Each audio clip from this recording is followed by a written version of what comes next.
Namaste and welcome to this exciting episode of Sathology Debunking Mythology. Sathology means science of truth or study of truth. If you have not, and mythology means science or study of fake, lie, or imagination. My mind was working before or time. If you have not signed up for the August 25 Literary Fest organized by Sathology in San Diego, then do so today. Seats are filling up fast and it is hosted by a university in San Diego. And you'll see many great people which you like to hear in person, and if you see them on Sathology channel, will be coming in San Diego in August. So with that, we begin with the news session today. I have a very special guest. I know you all love him very much. Professor Rameshwar Mishra Pankaj. So let us welcome him. Namaste. नमस्ते। तो एक आज का जो topic है हम लोगों का, वो जो डिस्कशन करना है हम लोगों को कि जी। हाउ किस तरह से जो एंग्लो क्रिश्चियन स्टेट सिस्टम है, और लेकिन हम्म। हिंदुओं ने उसके ऊपर एक अनुमति सबको दे दी है, सर्वानुमति दी है, उसका कारण क्या हाँ। है? अच्छा, इसमें एक क्वेश्चन आता है, जैसे कि स्टीफेंस कॉलेज है भारत में, हम्म। और भारत में आईआईटी, आईआईएम्स और ये जो बड़े बड़े मैनेजमेंट स्कूल्स हैं, हम्म। सभी में एक तरीके का वेस्टर्न व्यू पॉइंट या फिर एंग्लो क्रिश्चियन व्यू पॉइंट ही प्रोमिनेंट रहता है। उसी हम्म। तरह से वो सिखाते हैं किस तरह सोचना है, किस तरह एग्जीक्यूट करना है। और यहाँ हम्म। तक कि जो फिलोसॉफिकल पॉइंट्स भी वो लोग, जैसे वन लाइफ सिंड्रोम वाला पॉइंट ले लेते हैं, वन लाइफ हम्म। सिंड्रोम, और फिर उसके बाद रीइंकार्नेशन नहीं होता, उसका प्रूफ भी मांगते हैं। और साथ में तीसरा, महाभारत का प्रूफ भी मांगते हैं कि महाभारत एक्चुअली हुई कि नहीं हुई। ये क्रिश्चियन नैरेटिव ही है, सारा कॉन्वेंट स्कूल वाला नैरेटिव। तो मेरा एक क्वेश्चन ये आता है कि डिस्कशन पूरा इसी पे होगा, तो क्यों, why is this system still prevalent in India? जी। जी, बहुत महत्वपूर्ण प्रश्न है आपका। और ये देखना पड़ेगा कि जब भारत में 15 अगस्त 1947 तक जो देशी राज्य थे, यानी 730 राज्य ब्रिटिशर्स ने लिस्टिंग की है, उसमें से कुछ छोटे थे और लगभग 525 राज्य बड़े थे। उसमें से 350 राज्य साइजेबल सेक्शन के थे, और उसमें भी लगभग 150 राज्य तो वो लगभग यूके के पार्ट रूप में जो इंग्लैंड था उसके बराबर थे, जैसे बड़ौदा या ग्वालियर या त्रावणकोर कोचीन या मैसूर। तो ये काफी बड़े राज्य थे। और उधर राजस्थान के भी राज्य जो हैं वो भी काफी शक्तिशाली राज्य थे। उनकी अपनी आर्मी थी जो उस समय अ, इंग्लैंड की आर्मी से बहुत बड़ी कुल मिलाकर थी। तो इससे बाद में जो हुआ वो ऐसे कुछ हुआ कि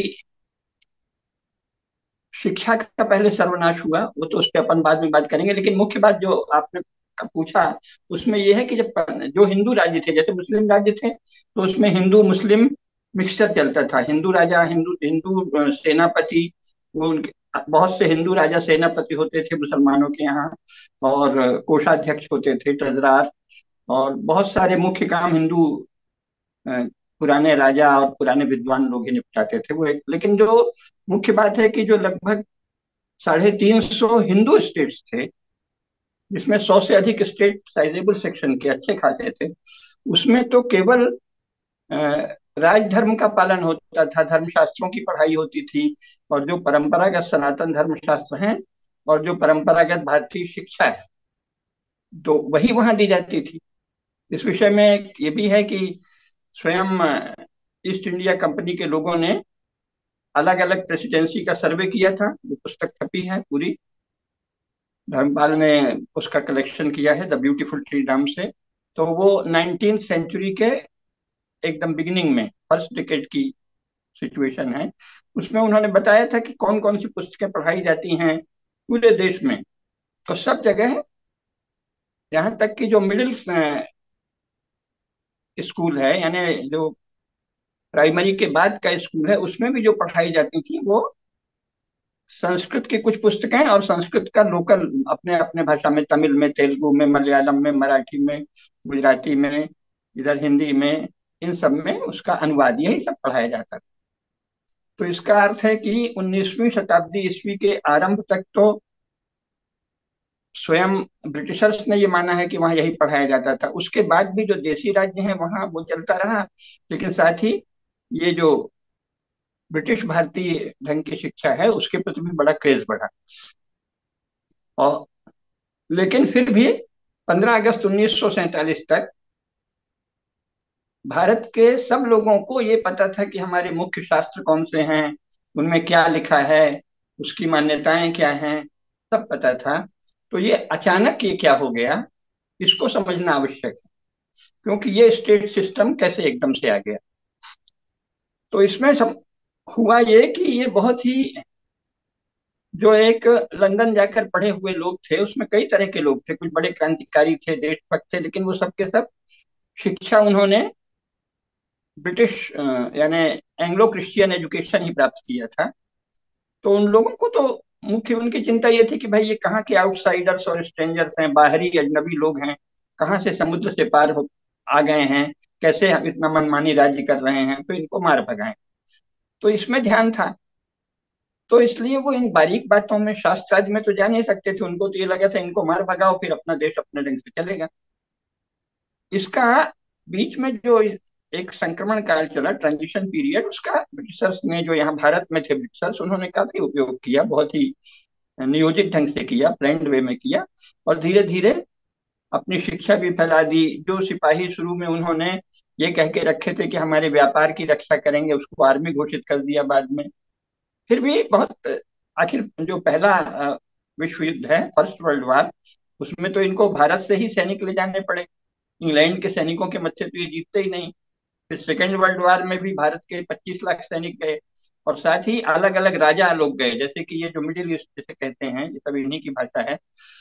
तो वहाँ रेतीले इलाके थे और साथ ही पर्वतीय इलाके थे, तो वहाँ इन लोगों को, अंग्रेज सिपाही तो वहाँ ठीक से लड़ ही नहीं सकते थे, तो कहीं बीकानेर की ऊंटों की सेना गई, कहीं जोधपुर की सेना गई। इस तरह से अलग अलग क्षेत्रों से भारतीय राजा, चूंकि इनकी संधि थी भारतीय राजाओं से, तो वो गए।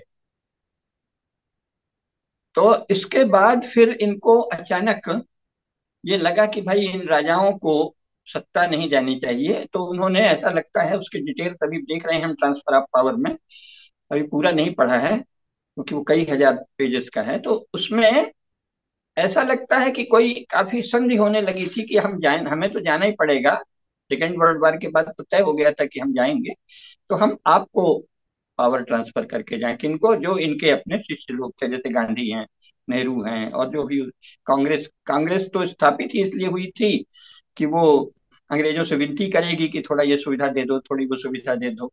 फिर बीच में लोकमान्य तिलक, बिपिन चंद्र पाल, लाला लाजपत राय, श्री अरविंद आदि ने उसको कंट्रोल, टेक ओवर कर लिया था।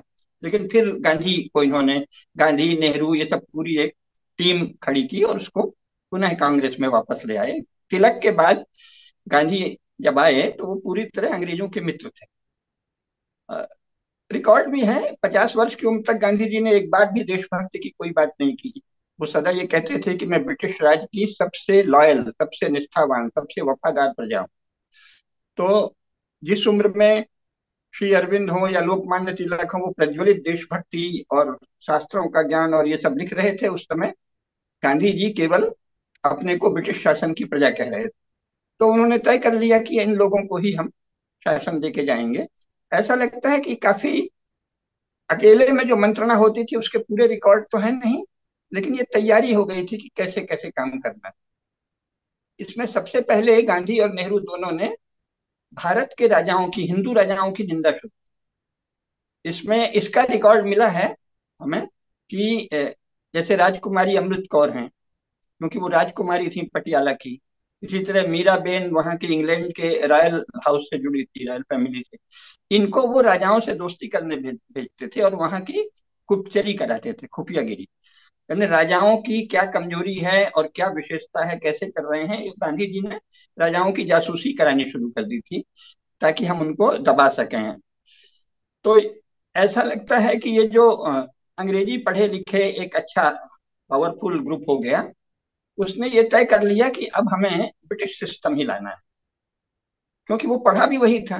भारतीय शास्त्रों का उसे कोई ज्ञान नहीं था, भारतीय परंपरा का भी कोई ज्ञान नहीं था। और इसमें वो लोग थे जो ब्रिटिश पीरियड में ही जिनको अपग्रेड किया था अंग्रेजों ने, किसी को राय बहादुर, किसी को राय, मतलब तरह तरह की उपाधियां दे दी थी। और इनमें से कुछ को तो उन्होंने वहां अपना स्टार वगैरह भी दिया था। अ, जो लड़ने गए थे राजा उनको तो दिया ही था, साथ ही बहुत सारी पदवी दी थी ऐसी जो कि क्रिश्चियन रिचुअल्स से संबंधित हैं, वो राजाओं को पदवियां दी गई थी। जो राजा और जो नेता उनके प्रति लॉयल थे, दोनों को वो धीरे धीरे अपने ग्रुप में ले लिया। तो राजाओं को, जो हिंदू राजा थे, जो शास्त्रों के जानकार थे, उनको भी ऐसा लगता है, अभी सब हमारा गैस है, अभी इतना विस्तार से प्रमाण नहीं मिला है, लेकिन ऐसा लगता है कि उनको भी लगा कि चलो अब कुछ दिन के लिए आराम करो, क्योंकि जो भारत का राज्य है, हिंदू राज्य, उसके पास वैसे कोई अधिकार नहीं होते जो कि पहले यूरोप में चर्च के पास थे, यूरोपियन एरियाज में। और जब नेशन स्टेट बना तो स्टेट के पास आ गए, यानी राजाओं के पास आ गए। क्योंकि वहां वो लॉ मेकिंग भी पहले चर्च लॉ बनाता था, फिर स्टेट लॉ बनाने लगा। और स्टेट के जो लॉ स्टेट बनाता था, वो अपनी एक कोठरी होती है, एक ग्रुप होता है, उसके द्वारा बनता था। पहले तो वहां जिसे वो पार्लियामेंट कहते हैं, उसमें भी सब लोग तो जाते नहीं थे। पहले तो वोटिंग राइट ही सबको नहीं था, पहले केवल पुरुषों को था, फिर प्रॉपर्टी क्लास को था पुरुषों में भी। तो थोड़े से लोग, यानी वो एक तरह से राजन्य वर्ग जाता था, जो वो अपने मन से कुछ कानून बना लेता था। मुख्यतः तो राजा और उसकी एक राजन्य वर्ग सीमित, वो बनाता था। तो वो एक तरह से संपूर्ण नागरिक जिसे वो कहते हैं, अपने यहाँ प्रजा कहते थे, उन पर पूर्ण नियंत्रण रखना, यानी स्टेट का सिटीजन्स पर या सब्जेक्ट्स पर टोटल कंट्रोल हो, ये वहां का मॉडल है। ये भारत में था ही नहीं। तो अंग्रेजों ने सबसे पहले तो इस पे आक्रमण, बौद्धिक आक्रमण ऐसे शुरू किया कि अरे ये तो अपनी जनता की फिक्र ही नहीं करते। मतलब अगर आप अपने नागरिकों के जीवन पर पूर्ण नियंत्रण नहीं रखते, तो आप अपना कर्तव्य नहीं कर रहे हैं। यानी कि आप क्या खाएं, क्या पहनें, कैसे उठें, क्या आदतें करें, कौन सी प्रथा करें, तो वो भारत में ये कल्पना ही नहीं थी। भारत के राज्य का दूसरा आधार है, जिस पर अभी बात करेंगे थोड़ी देर बाद। तो ऐसा लगता है कि जो राजा, हिंदू राजा भी जो लंदन में पढ़ के आए, उनके मन में भी लगा कि भाई हमारे पास संपत्ति वगैरह तो बहुत है, और अगर कुछ समय हमें राज्य छोड़ना भी पड़े, कांग्रेस ने आश्वासन भी दिया था कि आपको हम कुछ अधिकार दिए रहेंगे, आपको कहीं गवर्नर बनाएंगे, कहीं मिनिस्टर बनाएंगे, सब सारे एश्योरेंस थे, और प्रिवी पर्स भी देते थे, बहुत सारे प्रिविलेज। शुरू में कांग्रेस ने संधि की थी इनसे। ये अलग बात है कि छल पूर्वक की थी, बाद में तोड़ दिया इंदिरा गांधी ने। लेकिन शुरू के नेहरू के समय तक तो सब चलता रहा, प्रिवी पर्स भी, और उनके जो विशेषाधिकार थे वो भी। तो राजाओं को लगा कि ये बड़ा आराम है। एक तरह से जो हिंदू राजा हैं, उनको भी, उसमें से बहुत लोगों को लगा कि छोड़ो राज्यवाद, अपना आनंद करो। यानी शास्त्रीय भाषा में कहें तो म्लेच्छ के संसर्ग से धर्म बुद्धि में संकुचन आ गया था। भ्रष्ट तो नहीं हुई थी, लेकिन प्रमाद आ गया था कि अब कुछ दिन विलासिता कर ली जाए। क्योंकि राज्य करना भारत में कष्ट का काम है। उसमें क्या है कि एक तो आपको सदा सजग रहना है, कर्तव्यनिष्ठ रहना है, फिर आपको जिस क्षेत्र में भी आपका शासन है, जैसा कि सारे ही शास्त्रों में लिखा है, चाहे वो चाणक्य काल शास्त्र हो, चाहे बृहस्पति नीति हो, चाहे शुक्र नीति सार हो, वो 18वीं शताब्दी तक इन पर टीकाएं लिखी जाती थी बराबर। हमारे भारत में राजनीति शास्त्र की पुस्तक अत्यंत प्राचीन काल से, महाभारत में ही उससे प्राचीन काल के सैकड़ों राजशास्त्रवेत्ताओं का उल्लेख है। और महाभारत तो स्वयं में एक विशाल राजनीति शास्त्रीय ग्रंथ है। और उसके बाद लगातार वो ग्रंथ लिखे गए और टीकाएं लिखी गई। 18वीं शताब्दी में भी इन सब पर टीका लिखी जाती थी कि शासन कैसे करना। सभी स्मृतियों में भी इसका उल्लेख है कि शासन क्या करे, क्या अधिकार है राजा को, क्या कर्तव्य है। तो वो भारत का राजा होना थोड़ा कष्ट की बात थी। क्यों? किसकी तुलना में? म्लेच्छों की तुलना में। कब कष्ट की बात थी? जब आप में धर्म बुद्धि नहीं है। अगर आप में धर्म बुद्धि नहीं है, आप पुनर्जन्म में श्रद्धा रखते भी हो तो बहुत स्पष्ट श्रद्धा नहीं रखते, आप जीवन का प्रयोजन नहीं जानते कि अंत में हम अ, ब्रह्म के अंश हैं और हमको ब्रह्म साक्षात्कार करना है, हो सके तो जन्म मरण के चक्र से मुक्ति पानी है, नहीं तो उच्चतर स्तर पर जीवन अगला हो, कम से कम इसका प्रयास करना है, क्रमशः हमारा चेतना का स्तर ऊपर उठता जाए, ये प्रयास करना है। और उसके लिए साधना करनी है। और अगर हम राजा भी हैं तो प्रजा के प्रति जो कर्तव्य पालन है वो करना है। ये सब कब करेंगे? जब आपको जीवन के वे लक्ष्य मान्य हो जो धर्मशास्त्रों में प्रतिपादित हैं, जो ऋषियों द्वारा प्रतिपादित हैं। और अगर वो नहीं है तो लगेगा कि फिर इतनी तपस्या, क्योंकि राजा होना स्वयं में एक तपस्या है, स्वयं में एक साधना है। निरंतर सजगता, वीरता, और सब, शौर्यम तेजो धृतिर्दाक्ष्यम युद्धे चाप्य पलायनम दानम ईश्वर भावस्य, सब कहा ही है। तो राजा होना मजाक नहीं है कि बस ऐश करना है आराम करके। तो हिंदू राजाओं को भी लगा कि हो सकता है कुछ, शायद काल प्रवाह वश बुद्धि भी ऐसी हो गई, मुख्य तो महाकाल की क्रीड़ा है सब। तो उनको लगा कि ठीक है, अगर राज्य जाता है तो कोई बात नहीं, अब थोड़ा आनंद कर लें। उस तत्कालीन राजाओं में विलासिता की और प्रमाद की लालसा आ गई। तो उनको लगा कि ये इंग्लैंड तो वैसे ही गया गुजरा है, यहाँ तो कोई धन साधन नहीं है, हमारे मत्थे धनी है, हमारे पास तो स्वयं बहुत धन है, तो हम ठीक से आनंद करेंगे, ऐसा कुछ लगता है। तो राजाओं ने संकुचन आ गया राजाओं में। और ये जो अंग्रेजी पढ़े लिखे भारतीय थे, इनको लगा कि ये जो मॉडल है इंग्लैंड का, उसको हम क्यों ना भारत में लागू कर दें, क्योंकि इसमें हमारे पास असीमित अधिकार है, लिमिटलेस पावर है। जो मॉडर्न स्टेट है, जो कि यूरोप का की नकल में, उसके पास भारत के राज्यों की तुलना में अनंत अधिकार हैं, क्योंकि भारत के चक्रवर्ती सम्राट को भी यह अधिकार नहीं था कि वो अपने मन से कोई कानून बनाए।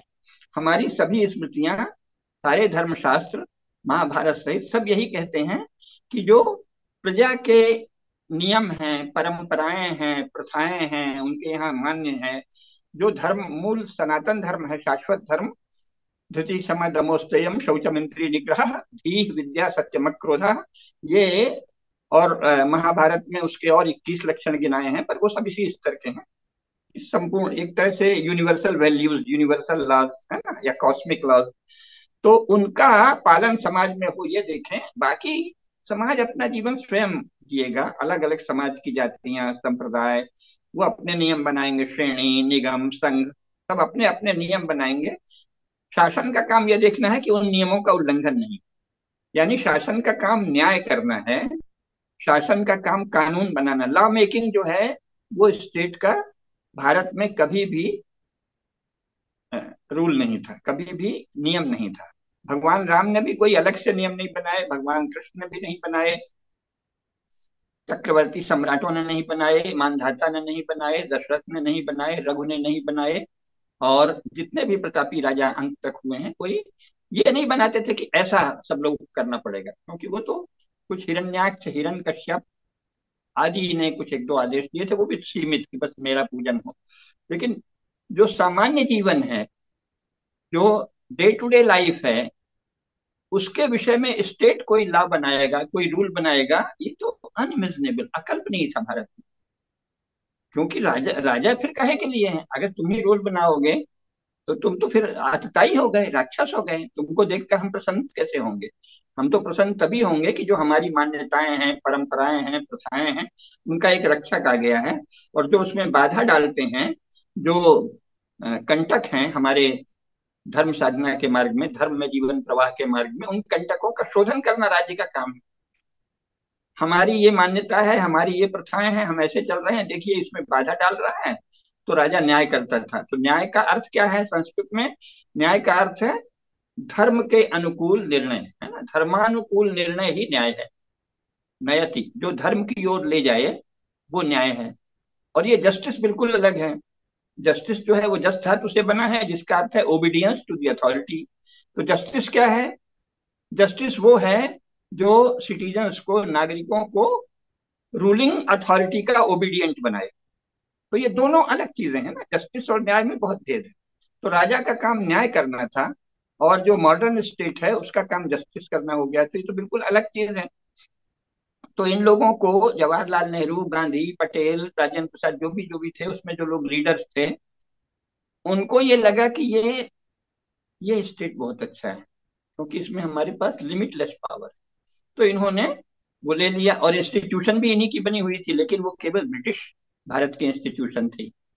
ब्रिटिश भारत में जो पुलिस बनाई थी उन्होंने 19th सेंचुरी में, और आर्मी जो पहले ईस्ट इंडिया कंपनी ने सिपाही भर्ती किए सेपॉय, उसके बाद उसको आर्मी का नाम दिया। और first world war, second world war में वो ब्रिटिश ट्रेडिशन का उनको ट्रेनिंग मिली। तो वो एक बनी बनाई आर्मी है, और बना बनाया ये ब्यूरोक्रेटिक सिस्टम है, तो इससे शासन कर लो। इतनी उनको बुद्धि थी, इतनी। और वो लोग मूलतः कोई राजघरानों के लोग नहीं थे, और कोई शास्त्रज्ञ लोग भी नहीं थे। न गांधी को किसी शास्त्र का ज्ञान था, न नेहरू को किसी शास्त्र का ज्ञान था, न पटेल को किसी शास्त्र का ज्ञान था। डॉक्टर राजेंद्र प्रसाद को थोड़ा शास्त्रों का ज्ञान था, लेकिन वो शास्त्रों के ज्ञान के कारण थोड़ा आध्यात्मिक ज्यादा हो गए थे, और उतने दांव पेच छल घात नहीं आते थे। तो उन्होंने सोचा ठीक है, ये नेहरू जो कर रहा है। गांधी ने इसमें सबसे ज्यादा धोखा दिया भारतीयों के साथ, क्योंकि जब उनको उसमें रिकॉर्ड मिलता है, बिड़ला आदि ने, कई लोगों के, व्यापारियों के बहुत से समूह ने उनसे पूछा कि ये जवाहरलाल तो दिन भर सोशलिज्म सोशलिज्म कहता है, सोशलिज्म तो आप खुद ही कहते थे, गांधी जी कहते थे कि ये तो सोशलिज्म एक राक्षसी विचार है, और ये तो देश को नष्ट कर देगा और दुनिया को नष्ट करने वाला विचार है। तो उन्होंने कहा ये तो सोशलिस्ट है, तो हम इसको कैसे सपोर्ट करें, और आप क्यों नहीं विरोध करते। तो गांधी ने कहा नहीं नहीं, वो बच्चा है, वो सोशलिज्म बोलता है लेकिन वो अपना ही काम करेगा। तो व्यापारियों को गांधी जी ने बरगला दिया, धोखा दिया, वंचना की। और नेहरू तो अपनी तैयारी कर ही रहा था। इस प्रकार ये लोग, इनमें से कोई भी, गांधी, नेहरू, पटेल, कोई भी शास्त्रज्ञ नहीं थे, जबकि राजा का शास्त्रज्ञ होना अनिवार्य है। तो ये चूंकि शास्त्रज्ञ नहीं थे, तो इनकी शास्त्र में नेहरू की तो बिल्कुल श्रद्धा नहीं थी, पटेल की श्रद्धा तो थी लेकिन ज्ञान नहीं था, और गांधी को थोड़ा ज्ञान भी था। गांधी सबसे बुद्धिमान थे, लेकिन पहले 50 वर्ष तक तो उन्होंने कुछ खास ज्ञान नहीं किया। बाद में उनको पता चला कि अरे, अंग्रेजों के बहुत से शास्त्र हैं अपने ढंग के, अपने उनके स्टेट क्राफ्ट के कुछ नियम हैं, किताबें हैं। तो इन्होंने सोचा हम जरा भारतीय भी पढ़ें, तो थोड़ा थोड़ा ज्ञान गांधी को हो गया था। लेकिन उनका ambition, Gandhi ji was very ambitious, most ambitious, बहुत महत्वाकांक्षी व्यक्ति थे गांधी जी। क्योंकि वो कभी 50 वर्ष तक उन्होंने एक बार भी ये नहीं कहा था कि मैं देशभक्त हूँ। भारत माता शब्द भी वो 50 वर्ष तक कभी नहीं बोले। वो तो जब वो यहाँ पॉपुलर हो गए, तो भीड़ भारत माता बोलती थी तो वो भी बोलने लगे। लेकिन गांधी जी को भारत माता के प्रति कोई श्रद्धा नहीं थी, और गांधी जी को ब्रिटिश राज के प्रति बहुत श्रद्धा थी, बड़ी निष्ठा थी, और जीवन में ब्रिटिशर्स जैसा पावरफुल स्टेट्समैन बनने की लालसा थी। तो वो उस हिसाब से चल रहे थे कि मेरा कमांड रहे स्टेट में। तो इस योजना से गांधी चल रहे थे। तो वो जानते तो थे कि ये जो काठियावाड़ का उनका रियासत थी, उससे विचलन है, वहां के नियम अलग हैं सब। लेकिन उन्होंने सोचा ठीक ही है, अब हमको ये करना है।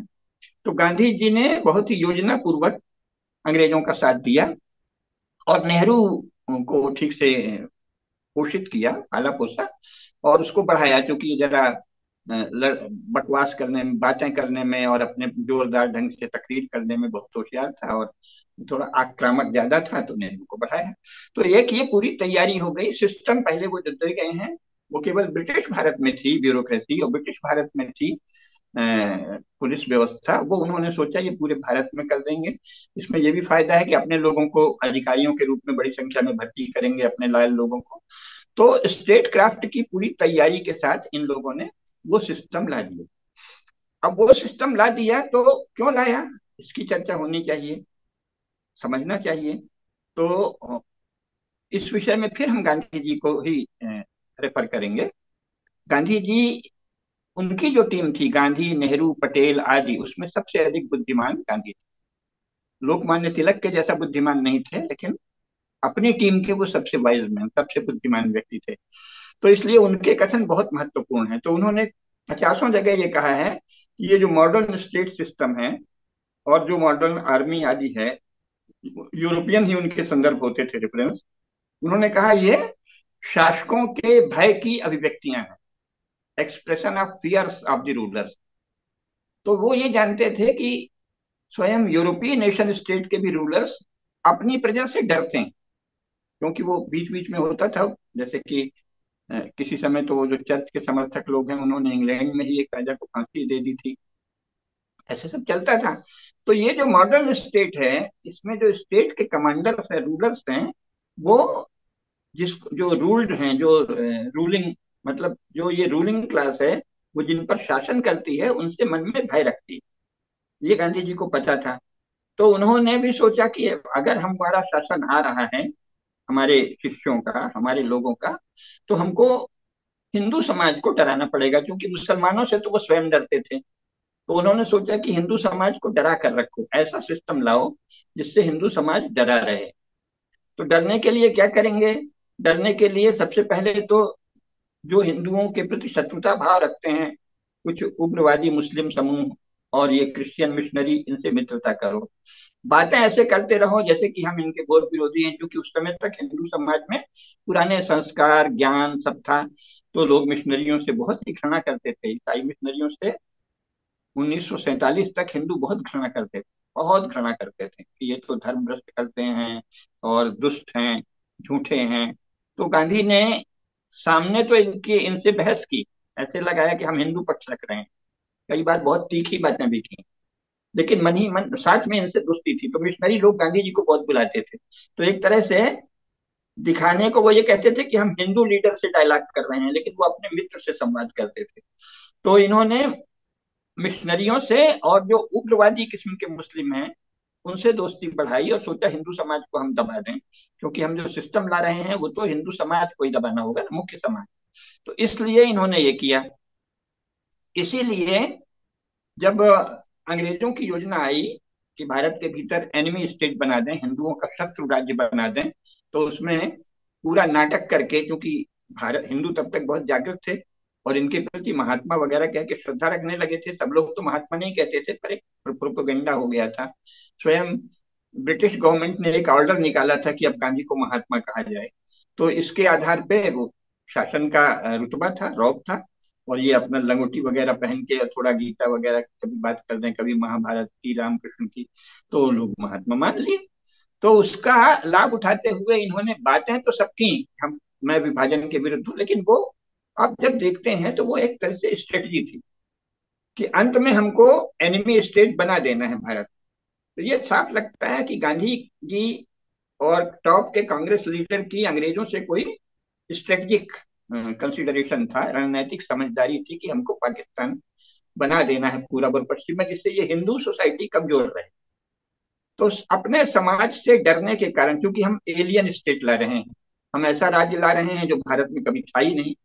मुसलमान जो थे वो भी एलियन किस्म के थे, लेकिन वो लड़ते भिड़ते थे, मारते थे, फिर वो हिंदुओं से दोस्ती कर लेते थे, कुछ एक तरह से लुटेरे और डकैत की तरह होते थे, और फिर शांति से रहते थे। अब ये जो पूरा सिस्टम आ रहा है, क्योंकि जब मुस्लिम रूल छोटे छोटे इलाकों में मुस्लिम रूल हिंदुओं के साझेदारी से, उसे मुस्लिम रूल नहीं कहेंगे, हिंदू मुस्लिम साझा शासन भारत में कई जगह था, लेकिन वहां सब जगह हिंदुओं को पूरी छूट थी कि तुम अपने धर्म से रहो, अपनी रीति रिवाज मानो। अचानक बीच बीच में ये उकसा देते थे, अथवा वैसे ही कोई मुल्लाओं की भीड़ कुछ दंगा उत्पात करती थी, मंदिर तोड़ती थी, तो उसमें वो थोड़ा कुछ मुल्लों को सह दे देते थे रणनीति के कारण, और फिर जब हिंदू प्रबल दिखते थे तो शांत कर देते थे। ऐसे मुसलमान जो नवाब थे, जागीरदार थे, वो इस तरह का छल करते रहे।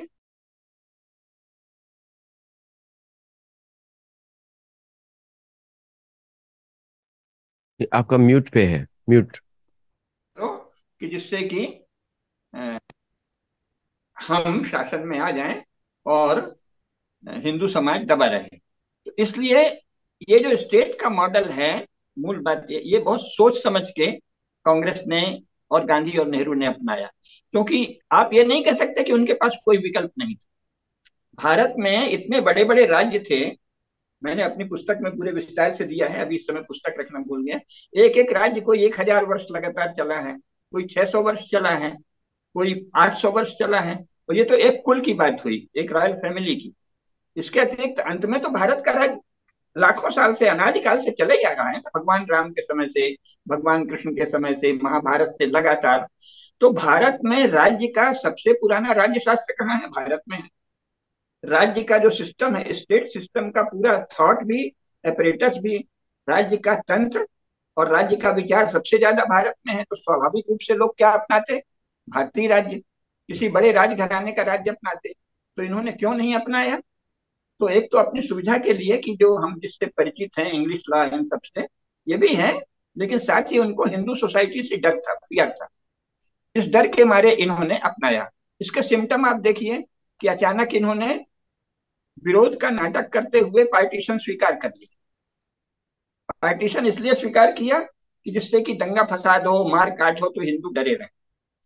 इसके बाद वो देख रहे थे कि कुछ कुछ जो हिंदुत्व के प्रखर उत्साही युवक हैं, उनमें बहुत क्रोध आ रहा है इस बात से। तो कुछ ऐसा कोशिश की कि वो डाइवर्ट हो जाए, गांधी गांधी को सामने कर देते थे। यानी जो जवाहरलाल नेहरू हर बात में चिट्ठी लिख के और मुंह से भी गांधी से कहता था कि आप चुप रहिए, आप स्टेट नहीं जानते, आप दुनिया नहीं जानते, ये नेहरू की चिट्ठी है कि गांधी जी आप पिछड़े युग में जीते हैं, आप तो कुछ जानते ही नहीं, आप तो बैलगाड़ी को ही इंजन कह रहे हैं, आप तो इतनी नासमझी भरी बातें कह रहे हैं, और विश्व में क्या होने वाला है ये मैं जानता हूँ। ये जवाहरलाल की चिट्ठी है। उसने कहा था शीघ्र ही दुनिया में पूंजीवादियों और कम्युनिस्टों के बीच भयंकर युद्ध होने वाला है, उसमें मैं तो कम्युनिस्टों का साथ दूंगा। वर्ग संघर्ष की ज्वाला धधकने वाली है और मैं उसमें कम्युनिस्ट शक्तियों के साथ रहूंगा। ये गांधी का लिखित वक्तव्य है। तो गांधी नेहरू को तो दुरदुराते रहते थे, लेकिन जो मुसलमान का प्रश्न है उसमें गांधी को सामने कर देते थे। तो उससे क्या हुआ, सबका गुस्सा गांधी के प्रति गया। हो रहा था नेहरू के मन का, गुस्सा गया गांधी के प्रति, किनका, युवकों का, जो ना समझ लोग हैं। और फिर ये योजना बनने लगी। तो उस समय गुप्तचर पुलिस को सारी खबर थी कि गांधी की हत्या होने वाली है, तो नेहरू वगैरह ने गांधी की हत्या होने दी। The murder was permitted indirectly, Gandhi ji की हत्या होने दी। जिस दिन हत्या हुई उसकी, ऐसा लगता है कि उसकी खबर यूएसए को थी, क्योंकि यूएसए का एक डिप्टी एम्बेसडर उस दिन विशेषकर बिरला हाउस में प्रार्थना सभा में मौजूद था। और जैसे ही गोडसे ने हाथ जोड़ के गोली चलाई, तो उसने फट से गोडसे को दबोच लिया। और उस दिन के यूएसए के सभी न्यूज़पेपर्स में और फ्रांस और इंग्लैंड के भी न्यूज़पेपर में उस एम्बेसडर की, अभी इस समय मुझे नाम नहीं याद आ रहा, मैंने बाकी जगह लिखा है, उसकी खूब प्रशंसा छपी। देखो, उसने पकड़ लिया गोडसे को, बहुत बहादुर, हमारा कमांडर नहीं होता तो गोडसे भाग जाता, जबकि गोडसे स्वयं समर्पण कर रहे थे, सरेंडर कर रहे थे। तो ऐसा लगता है कि गांधी की हत्या सोची समझी चाल थी। तो पहला विभाजन तो विभाजन करा के हिंदुओं को डराया, खून खराबा होने दिया। और हिंदू जब रिटेलिएट करते थे तो उनकी निंदा करने लगे, मतलब हिंदू जिससे दबे रहे उनके मन में भय आ जाए। इसके बाद फिर गांधी जी के मर्डर को होने दिया नेहरू वगैरह ने। और फिर इसका लाभ लेके जो भी हिंदू शक्तियां थी, राष्ट्रीय स्वयंसेवक संघ, हिंदू महासभा, वीर सावरकर, आर्य समाज के भी बहुत से नेताओं को गिरफ्तार कर लिया। तो ये जो नेहरू ग्रुप है, ये शुरू से हिंदू समाज से डरता था, इसको हिंदू समाज से भय था। तो ये उनको दबा के रखना चाहता था। पार्टीशन क्यों किया गया? हिंदू समाज को डराने के लिए। फिर दूसरा, गांधी मर्डर होने दिया गया, जिससे कि उसकी आड़ लेके हम हिंदू फोर्सेस को दमन कर सके। लगातार ये वही कर रहे हैं। और गोरक्षा आंदोलन पहले तो भारत के धर्माचार्यों आदि ने चलाया था। तो कांग्रेस ने, गांधी जी के नेतृत्व में कांग्रेस ने गोरक्षा आंदोलन का अपहरण कर लिया। जो जो भारत के जनमानस की बात होती थी, क्योंकि गोरक्षा आंदोलन से अंग्रेज बहुत डरते थे। 1900 से ही गौरक्षिणी सभाएं बन गई थी। वो मैंने अपनी पुस्तक सांस्कृतिक अस्मिता की प्रतीक गोमाता में बताया है। उसमें स्वयं विक्टोरिया की चिट्ठी है और बहुत से पत्र हैं ब्रिटिश शासकों के कि ये गौरक्षिणी सभाएं कोई धार्मिक नहीं है, ये बहुत खतरनाक है, इसके राजनीतिक इम्प्लीकेशन है, और ये 1857 से भी ज्यादा खतरनाक हो सकता है, ऐसा सब है। तो गौरक्षा आंदोलन का भी अपहरण कर लिया गांधी जी ने जानबूझ के, स्वयं को गौरक्षक बता के धीरे धीरे गौरक्षा आंदोलन को ढीला कर दिया। ऐसे कर दिया कि कहने तो लगे कि गाय के लिए, मेरे लिए गौरक्षा स्वराज्य से भी बढ़कर है। ये भी कहा कि हम गाय के लिए किसी आदमी की जान नहीं लेंगे, तो किसी आदमी के लिए गाय की भी जान नहीं लेने देंगे। और अगर गाय के लिए अगर आदमी के लिए कोई गाय काटता है तो फिर गाय के लिए आदमी भी काटा जा सकता है। इस तरह के तर्क बहुत देते थे, जिससे उनकी छवि बने कि मैं गौरक्षक हूँ। लेकिन अब साफ दिखता है कि सब कुछ छल, क्योंकि वो एम्बिशस, राजनीतिक रूप से महत्वाकांक्षी व्यक्ति थे। ये सब लोग राजनेता होते ही हैं। तो इनकी स्पष्ट योजना थी। इसके बाद फिर अचानक नेहरू को और मौका मिल गया, तो उन्होंने सोशलिस्ट पैटर्न ला दिया, सोवियत संघ की नकल। नतीजा ये हुआ कि जो जन सामान्य है, जिसमें हिंदू ही सबसे ज्यादा बचे थे, तो उनको छोटी छोटी बात के लिए लाइन में लगना पड़ा। कोटा परमिट लाइसेंस राज्य, तो आप 1 किलो चीनी के लिए लाइन में लग रहे हैं। कपड़े के लिए लाइन में लग रहे हैं। जिस देश में इतनी, बट भाई इंग्लैंड वगैरह में तो इतना प्रोडक्शन भी नहीं था, इतनी सुविधाएं भी नहीं थी, वहां की जमीन भी फर्टाइल थोड़ी कम ही है, थोड़े इलाकों में ही है, वहां पैदा भी नहीं होता, ठंडा मुल्क है, वहां तो कुछ होता नहीं है बहुत कुछ। पहले तो, और बिजली के पहले तो कुछ नहीं होता था। भारत में तो इतनी प्रचुरता है उत्पादन की, तो इन्होंने जानबूझ के सोशलिस्ट स्टेट लाके लोगों को लाइन में लगे रहे, तो जिससे कि भारत की ऊर्जा, भारतीय यानी हिंदुओं की ऊर्जा डेली लाइफ की जो नेसेसिटीज हैं, दैनिक जीवन की जो जरूरतें हैं, रोटी कपड़ा मकान, उसमें लग जाए। और उसको कम्युनिस्टों ने नारा भी दे दिया कि यही मुख्य है, रोटी कपड़ा मकान ही सब कुछ है। जबकि सारे संसार में तब भी और आज भी धर्म या रिलीजन ही सबसे अधिक मूल्यवान है आज भी सबके लिए। लोग सरलता से जान, रोटी के लिए कोई जान देता नहीं दिखता, कपड़े के लिए कोई जान देता नहीं दिखता। सारे संसार में आज भी रिलीजन या मजहब या धर्म के लिए ही लोग अपने प्राणों की आहुति दे देते हैं। तो उसको छिपाया, तो लोगों को रोटी कपड़ा मकान के लिए विवश कर दिया। अब प्रश्न ये है कि इसमें सर्वानुमति क्यों है, जो आपका मुख्य प्रश्न। तो उसका कारण ये है कि जो सोवियत संघ का जो मॉडल है, उसको लेकर इन्होंने भारत में एजुकेशन और मीडिया दोनों को जो कंट्रोल किया, और जो सिस्टम केवल ब्रिटिश इंडिया में था वो पूरे भारत में फैला दिया बलपूर्वक, स्टेट की फोर्स लगा के, क्योंकि बाकी सब जो है वो अनलॉफुल है।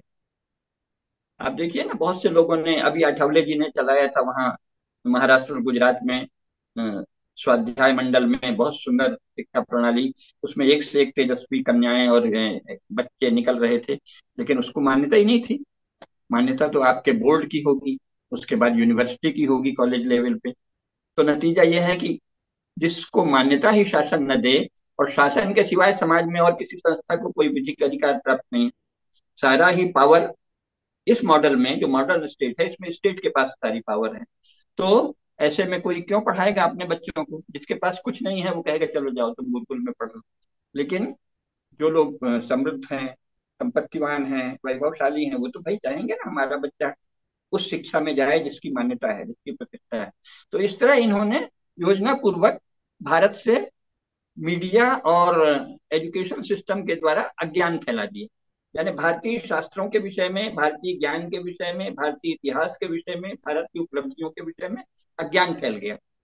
इस अज्ञान के कारण सब लोग जो इन स्कूलों और कॉलेजों से निकलने लगे, वो यही जानते थे कि पॉलिटिकल साइंस क्या है। पॉलिटिकल साइंस 150 साल पहले तो यूरोप में था ही नहीं, अचानक पॉलिटिकल साइंस नाम का एक डिसिप्लिन शुरू हुआ है। नहीं तो वो एरिस्टोटल और सॉक्रेटिस का और प्लेटो का जो कहते हैं वो क्या है, एक तो उनकी मूल कोई रचना मिली नहीं है, और जो मिली है वो बहुत ही अनगढ़ किस्म के थोड़े से शब्द हैं, थोड़े से वाक्य हैं, 4-6 पन्ने हैं, उसको रिकॉन्स्ट्रक्ट किया है इन लोगों ने।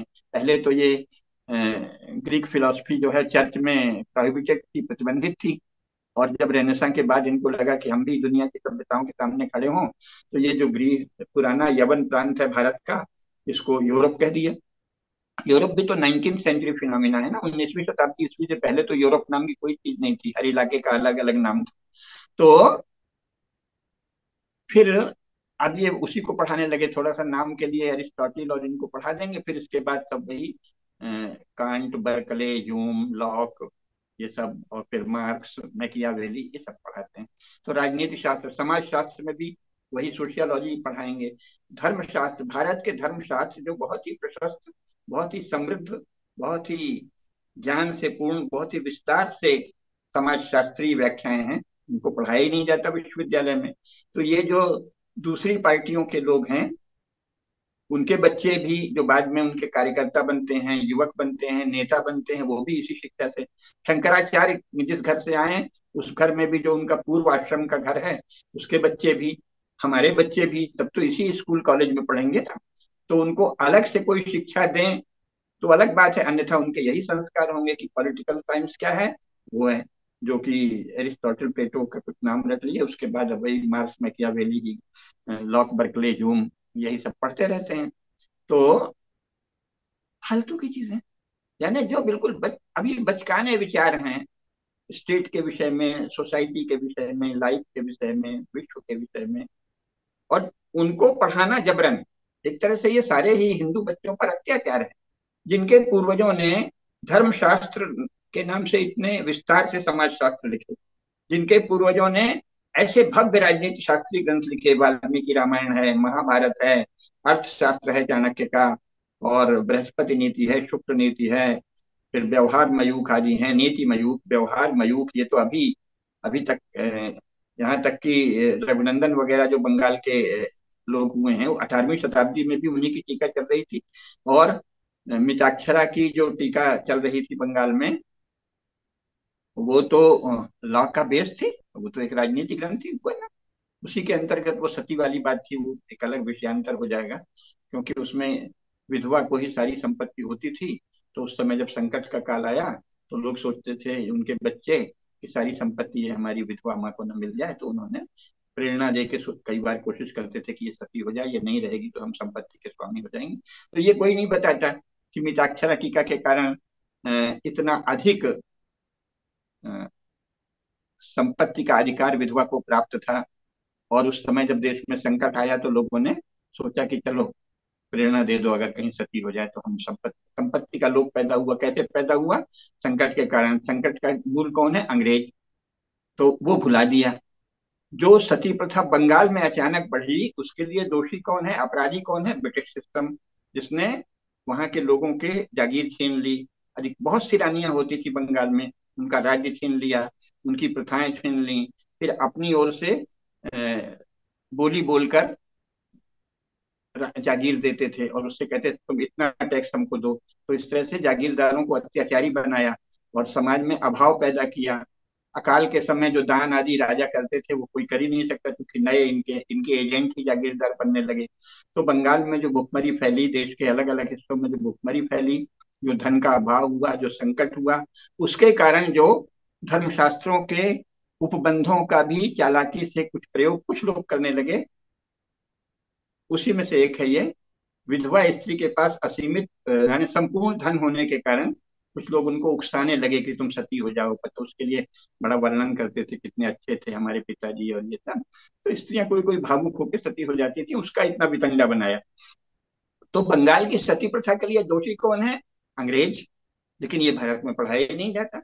तो इन्होंने कोशिश की कि अंग्रेजों के सारे पाप ढक जाएं, और जो भारत की राज्य शास्त्र की परंपरा है, राज्य की परंपरा है, शासन की परंपरा है, उसके बारे में अफवाहें उड़ा दी कि राजा तो ऐसे ही होते थे, अत्याचारी होते थे। कोई एकाध राजा ने अगर कुछ किया, उसको अतिरंजित कर दिया, अंग्रेजों के अत्याचार को छिपा दिया। तो और फिर सारा ही जो न्याय की व्यवस्था थी भारतीय, वो सब समाप्त कर दी। कुल पंचायत, ग्राम पंचायत, खाप पंचायत, संप्रदायों की जो पंचायतें अपने ढंग से बैठती थी, अखाड़ा होते थे, फिर उसके बाद शिष्ट परिषद, विद्वत परिषद, फिर राज्य। तो स्थानीय स्तर पर न्याय होता था। तो उसको समाप्त करके अपना जुडिशियल सिस्टम ला दिया। जुडिशियल सिस्टम जो है, जस्टिस करता है, ओबीडियंस टू दी अथॉरिटी, शासकों के प्रति आज्ञाकारिता फैलाने के लिए जुडिशियल सिस्टम आ गया। उसमें लॉ के ऑफिसर आ गए, और जज जो हैं उनको हिंदी में भ्रम से न्यायाधीश कहने लगे। जज वस्तुतः क्या है? जज हैं। वो ओबीडियंस टू दी अथॉरिटी सिखाते हैं, वो धर्म के विषय में कोई निर्णय नहीं करते। इसलिए जज का अनुवाद न्यायाधीश नहीं होगा, कोर्ट का अनुवाद न्यायालय नहीं होगा, सुप्रीम कोर्ट का अनुवाद सर्वोच्च न्यायालय नहीं होगा। ये सब बात छिपा दी। तो जानबूझ के शिक्षा और मीडिया के द्वारा भारत की जो प्रशस्त ज्ञान परंपरा और व्यवहार परंपरा है, उसको छिपाया गया। और इसमें विपक्षी दलों में भी जो युवक युवतियां पढ़ पढ़ कर आ रहे हैं, वो वही आ रहे हैं। क्यों? क्योंकि वास्तविक विपक्षी दल, एक तो ये सिस्टम ही भारत में कल्पनीय नहीं है कि एक हम किसी को एक राजा बनाएं और फिर हम खुद ही उसका एक विरोधी खड़ा करें। मतलब राज्य ना हो, स्टेट में आपस में कन्फ्रंटेशन, आपस में लड़ते हुए समूह को तैयार करना, ये राज्य का आदर्श कैसे हो सकता है? कोई भी व्यक्ति एक राज्यकर्ता बना, फिर दूसरा उसका विरोध में सामने खड़ा है, ये तो भारत में अकल्पनीय है। भाई अगर वो विरोधी है तो वो भिन्न राजा है, उसका अलग कोई राज्य होगा। राज्य के प्रति प्रेम, राज्य के प्रति आदर, ये तो हमारे यहाँ मूल है। तो आप तो राज्यकर्ता जैसे ही चुनते हैं। ये सिस्टम जो आया है, इसमें क्या है? राज्यकर्ता है, उसका एक विरोधी अपोजिशन के नाम से खड़ा है, यानी लगातार कन्फ्रंटेशन हो रहा है। स्टेट जो है, उसको टाइम ही नहीं है अपने को संभालने का। एक राज्यकर्ता है, एक रूलिंग ग्रुप है, और दूसरा अपोजिशन ग्रुप है। ये क्या है? ये तो हमारे यहाँ मूर्खतापूर्ण बात लगती, लेकिन ऐसे बना दिया। तो इसमें लग गए। तो अब इसमें इनको चस्का आ गया कि हमको भी स्टेट के पावर में एक टुकड़ा मिलेगा, शेयरिंग, शेयरिंग इन पावर। तो विपक्ष में भी जो लोग शक्तिशाली हैं उन सबको इसमें आनंद आता है। तो जो सर्वानुमति है, जो आपका मुख्य प्रश्न था, वो ये है कि पहले तो जो अंग्रेजों के एजेंट्स थे और ब्रिटिश सिस्टम के एजेंट थे, उन्होंने बहुत ही प्लान्ड वे में भारतीय सिस्टम को खत्म होने दिया, और ये खत्म बहुत धूर्तता से किया है। सोवियत संघ या चीन की तरह सीधे सीधे नहीं किया है। आखिर भारत तो फिर भारत है ना, कैसे भी हो, यहाँ की पुरानी परंपरा है। तो ये लोग कूटनीति की शिक्षा प्राप्त थी, कहीं परिवार से, कहीं वातावरण से। ये होशियार लोग हैं, इन्होंने बड़ी दक्षता से धीरे धीरे भारतीय सिस्टम को खत्म किया। भारत के शास्त्रों को रहने दिया, लेकिन उनको मान्यता से बाहर कर दिया। तो वो कुछ एक्सेप्शन, कुछ प्रतिभाशाली, कुछ थोड़े से लोगों की चीज हो जाएगी। धर्म के लोगों को जो अंग्रेजों ने किया था कि भाई तुम धर्म वर्म की बात करो, राजनीति की कोई बात नहीं करो, राज्य की बात नहीं करो, जबकि अपने यहाँ देवर्षि नारद भी सबसे पहले राज्य का उपदेश देने आते हैं। बड़े से बड़े धर्मज्ञ लोग राज्य की चिंता पहले करते हैं कि राज्य ठीक हो। क्यों? क्योंकि अगर राज्य नहीं है तो अराजक हो जाएगा, धर्म धर्म की हानि होगी।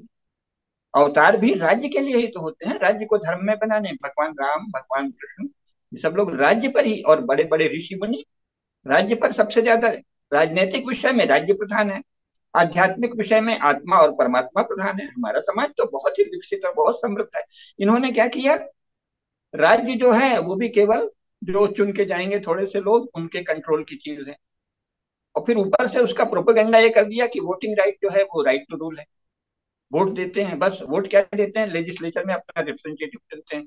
तो उसको इतना इमेज बिल्डिंग कर दी, इन इंस्टीट्यूशंस की इतनी छवि बढ़ा दी कि लोगों को इससे प्रेम हो गया। राज्य के प्रति प्रेम की भारतीय हिंदुओं को आदत भी थी। तो जो परंपरा है उसका दुरुपयोग, और भारतीय शास्त्रों के ज्ञान को राज्य से और राजनीति से बाहर, भारतीय राज्य की परंपरा को भारतीय राजनीति से बाहर। तो जो लोग पढ़ लिख कर आए वो इसी सिस्टम से आए हैं, तो वो इसके विषय में सर्वानुमति है। अब प्रश्न इसमें से ये उठेगा कि ये कब तक रहेगी। तो जैसे सोशलिस्ट सिस्टम जवाहरलाल नेहरू लाए और फिर अंत में दुनिया के प्रभाव से और भारतीयों के अपने पुरुषार्थ से वो नष्ट हो गया, तो धीरे धीरे 2014 में भारत की दिशा मुड़ चुकी है। अब वो सही दिशा में चलने लगा है।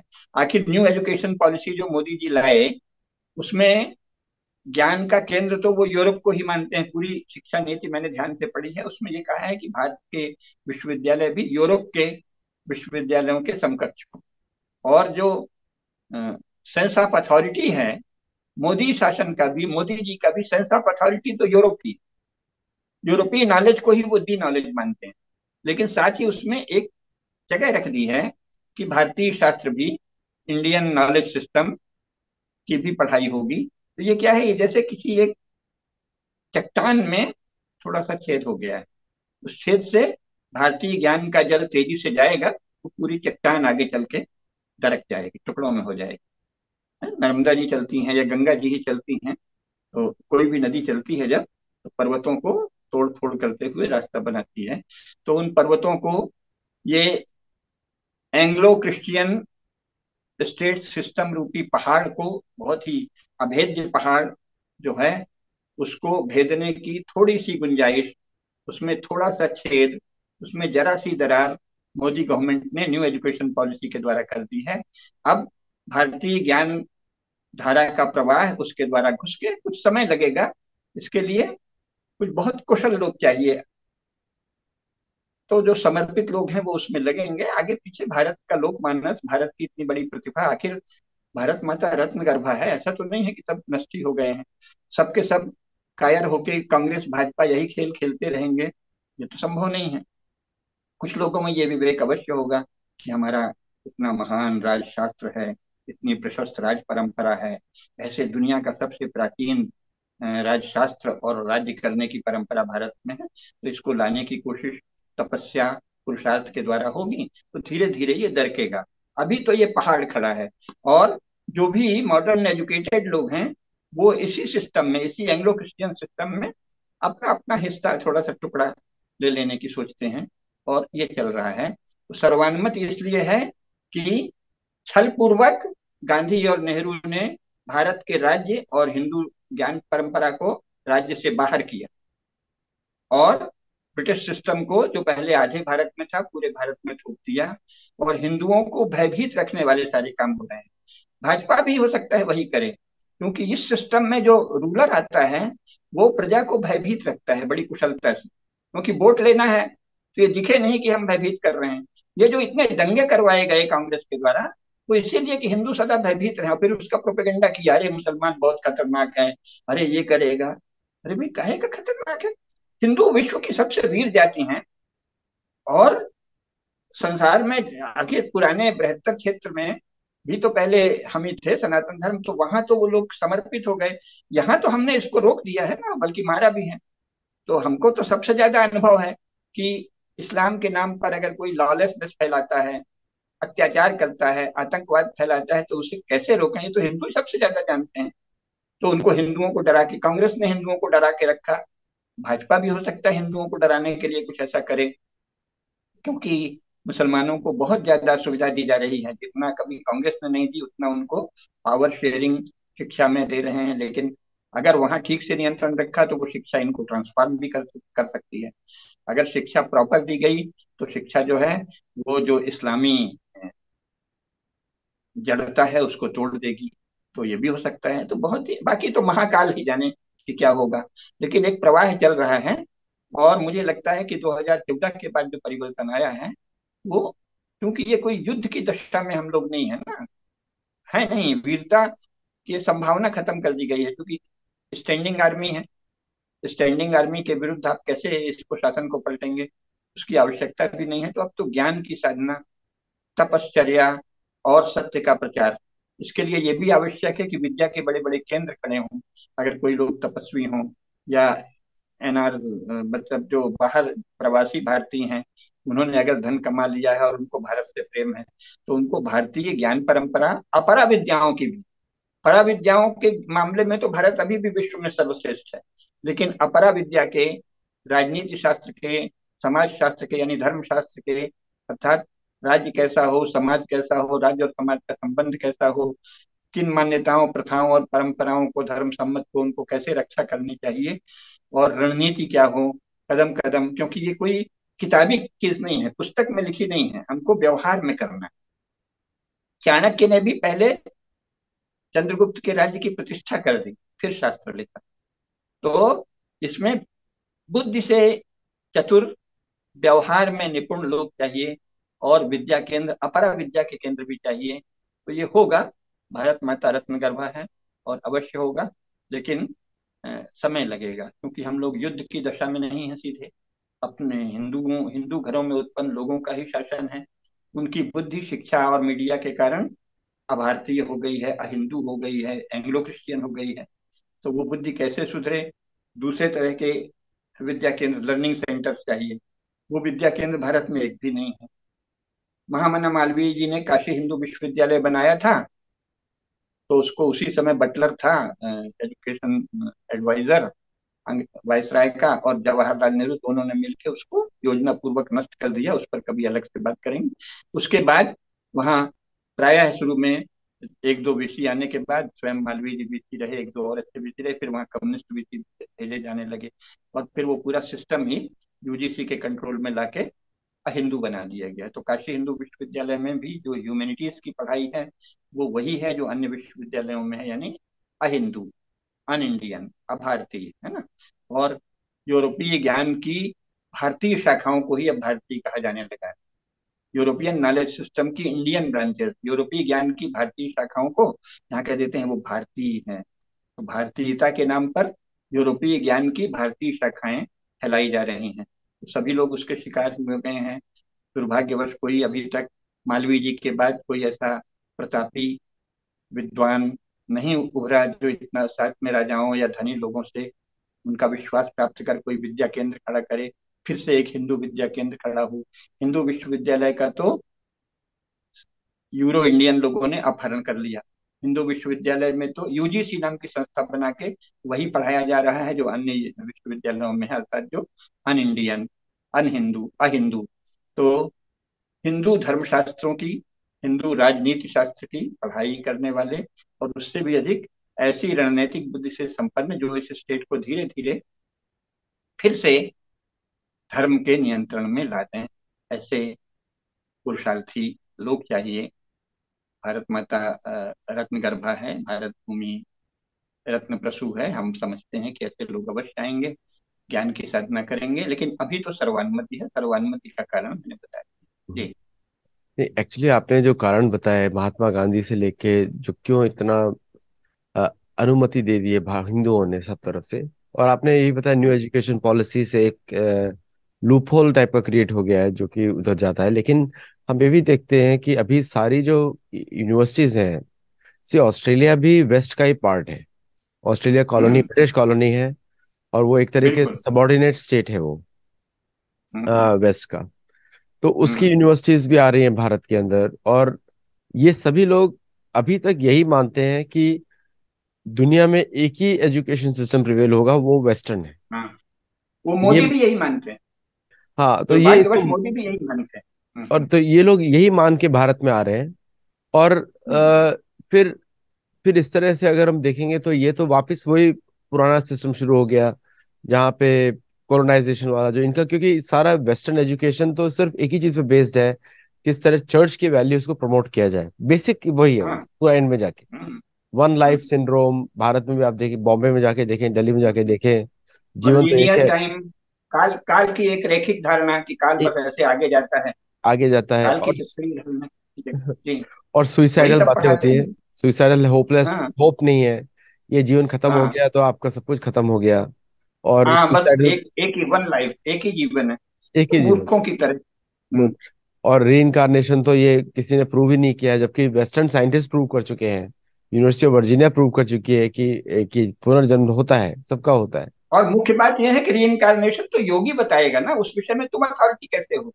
जो हाँ, सेंसस के लेवल पे जीता है वो अथॉरिटी कैसे है बिल्कुल। ऊंची वो चीजों के लिए? योग सूत्र है में ना? तो बिल्कुल क्लियरली मेंशन है वो तो।